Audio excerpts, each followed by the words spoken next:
बिस्मिल्लाहिर्रहमानिर्रहीम। अस्सलाम वालेकुम। बराए मेहरबानी चैनल को सब्सक्राइब करें और साथ मौजूद बेल आइकॉन को प्रेस करें। बिस्मिल्लाहिर्रहमानिर्रहीम। अस्सलाम वालेकुम व्यूअर्स। दुनिया में बेशुमार ममालिक मुआशरे तश्कील दिए गए जिनकी मुख्तलिफ तहर्रुकात मुख्तलिफ वजूहात बनी।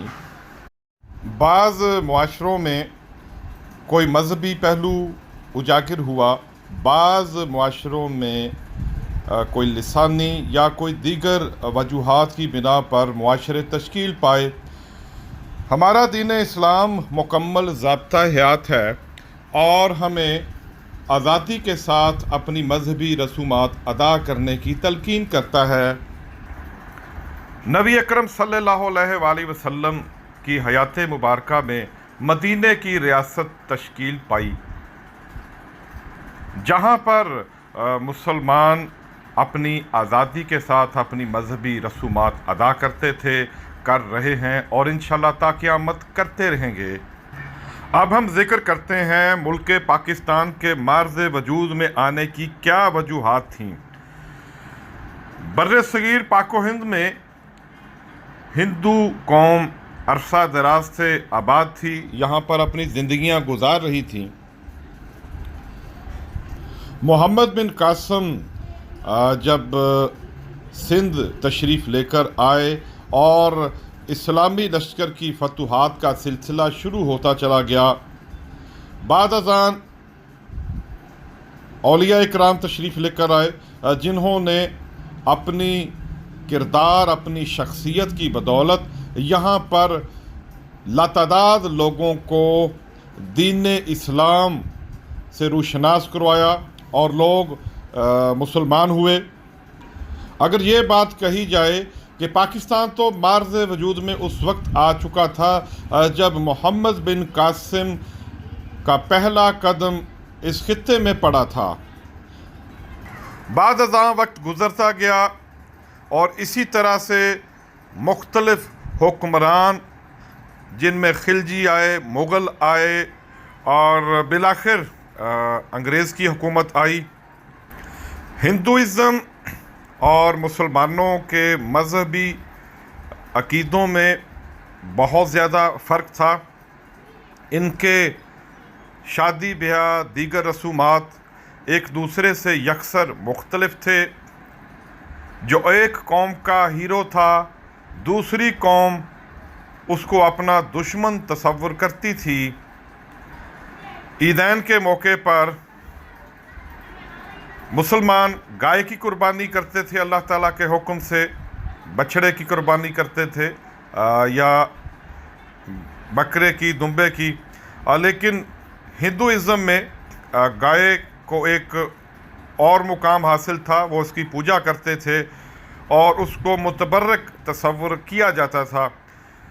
लिहाजा इस तरह के बुनियादी इख्तलाफात की बुनियाद पर ज़्यादा अरसा एक साथ चलना शायद मुमकिन नज़र नहीं आता था, क्योंकि एक कलील मुद्दत के लिए तो शायद गुजारा हो सके, लेकिन मुस्तकिल बुनियादों पर इतने बुनियादी अकायद के डिफरेंट होने की बुनियाद पर वक्त गुजारना कतई तौर पर मुमकिन नज़र नहीं आता था।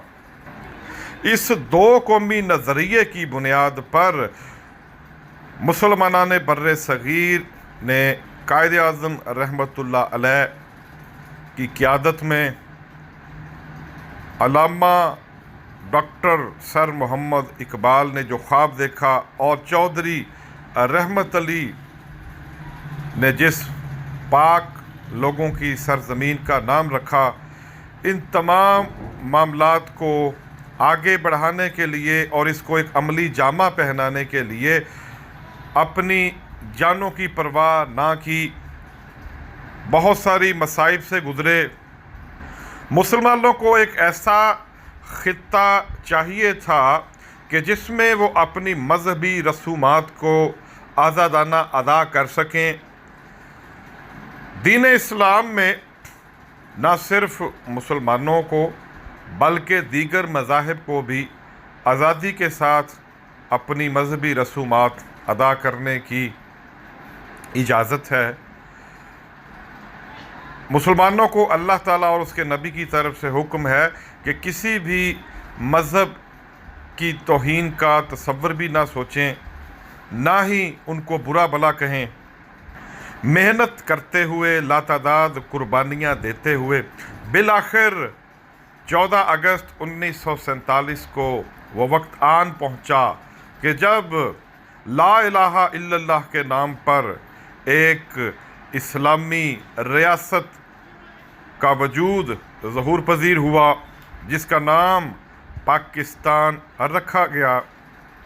یہ یقیناً مسلمانان بر صغیر کی انتھک محنتوں، قربانیوں کا نتیجہ تھا، جسے بالآخر عملی جامہ پہنایا گیا۔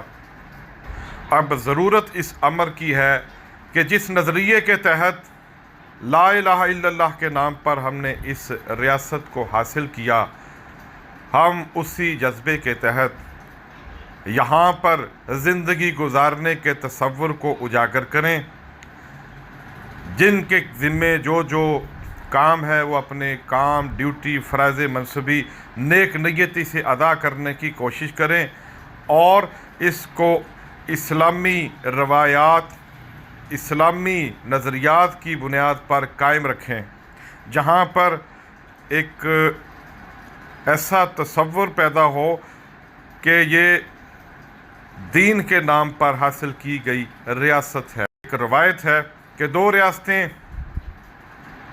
دین کے نام پر حاصل کی گئیں، ایک ریاست مدینہ اور دوسری ریاست پاکستان۔ اللہ تعالی ہمیں اپنے ملک کی ترقی میں مثبت کردار ادا کرنے کی توفیق دے۔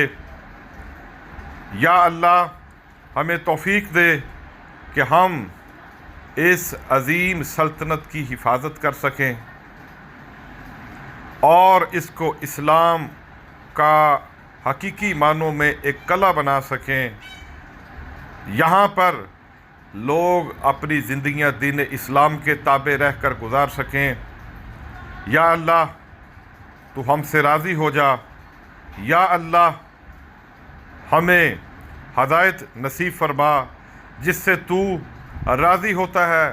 یا اللہ ہمیں وہ والے کام کرنے کی توفیق دے۔ آمین یا رب العالمین۔